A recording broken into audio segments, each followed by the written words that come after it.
vamos a empezar a hablar acerca de la semiótica y la comunicación. En esta primera lección nos vamos a enfocar mucho en la parte de la semiótica y la construcción de los personajes a través de formas básicas. Vamos a analizar personajes icónicos de los videojuegos y la animación y vamos a ver cómo a través de estas formas básicas se comunican diferentes sensaciones. Vamos a eso.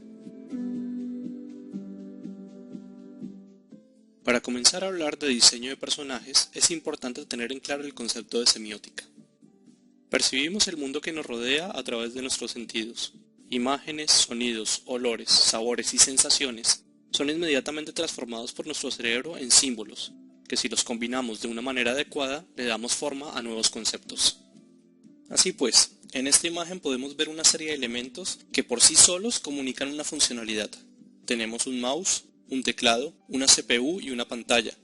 Cada uno de estos objetos puede convivir como un símbolo independiente separado de los demás, pero al momento de combinarlos es cuando se genera un concepto mucho más elaborado que es el de una computadora. De esta misma manera pasa con nuestros personajes y todo aquello que empezamos a crear y a construir. Austin Kleon, en su libro Robando como un artista, afirma que no existe el concepto de originalidad, ya que todo existe a nuestro alrededor y lo único que hacemos nosotros como artistas es agarrar todos esos elementos, combinarlos y darles un nuevo significado. Los unicornios, dragones, golems, esfinges y un sinfín de criaturas fantásticas existen simplemente por el hecho de que en algún momento alguien tomó todo aquello que había estado observando y aprendiendo y lo combinó de una manera efectiva para darle vida a una nueva criatura. Es por esto que el diseño de personajes es algo tan maravilloso.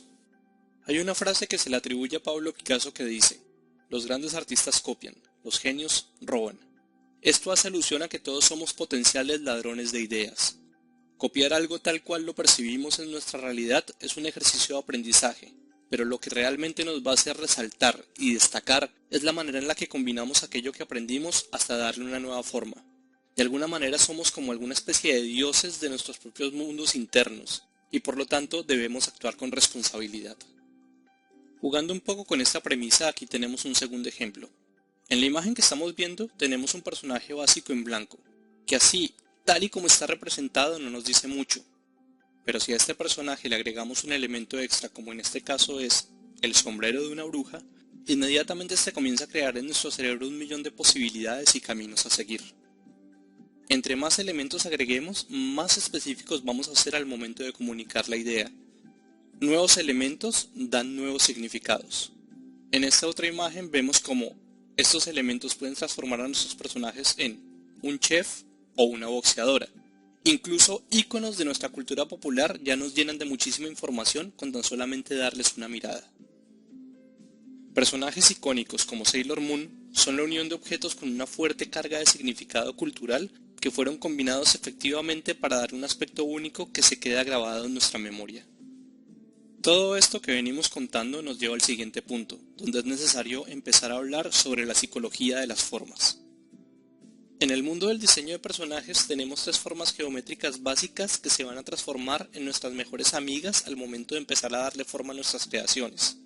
Estas formas son los círculos, los cuadrados y los triángulos. Cada una de ellas está dotada de una serie de características que transmiten en nuestro subconsciente ideas claras que nos ayudan a darle personalidad a nuestros personajes. Los círculos generalmente son utilizados para representar personajes carismáticos, inofensivos, juguetones o entrañables. Los cuadrados en cambio nos transmiten una sensación más de personajes confiables, tradicionales y estructurados. Y por último, los triángulos se utilizan para personajes que son dinámicos, astutos y agresivos. Esta psicología de las formas no es ningún secreto. Varios estudios dedicados a la animación y los videojuegos como Disney, Pixar, Blizzard, etc. las utilizan para darle sustancia a sus personajes. Aquí vamos a ver algunos ejemplos. En el show del laboratorio de Dexter podemos ver cómo el personaje de Dexter está basado en un cuadrado. Didi tiene formas mucho más circulares y Cerebro tiene una estructura más triangular. Esto nos está sentando una base morfológica y nos está ayudando a transmitir de manera mucho más eficaz la personalidad de cada uno de los personajes de la serie. Asimismo, los encargados de realizar el rediseño de los nuevos personajes de las Tortugas Ninja utilizaron estas mismas formas para dotar de características a los cuatro hermanos. Rafael, quien es el líder, está basado en un gran cuadrado. Miguel Ángel tiene formas más redondeadas, lo cual resalta su personalidad rebelde y juguetona. Donatello es más estructurado y calculador, por eso está representado con formas rectangulares. Y por último, Leonardo, que es el más audaz de la serie, está formado por un triángulo invertido. Esta práctica no se limita solamente a usar una de estas formas por personaje.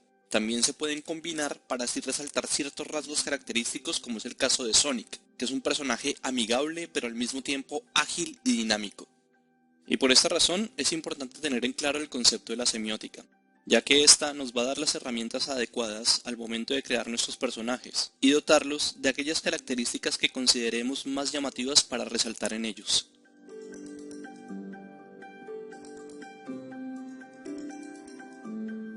Bueno, en esta lección, como vimos ya, analizamos personajes icónicos de la animación y los videojuegos. Ya entendimos un poco acerca de cómo se construyen a través de estas formas básicas y por qué es importante tenerlas en cuenta. Y en la siguiente lección vamos a encarar un poco más lo que es la parte de la narrativa y cómo se construye un protagonista y un antagonista.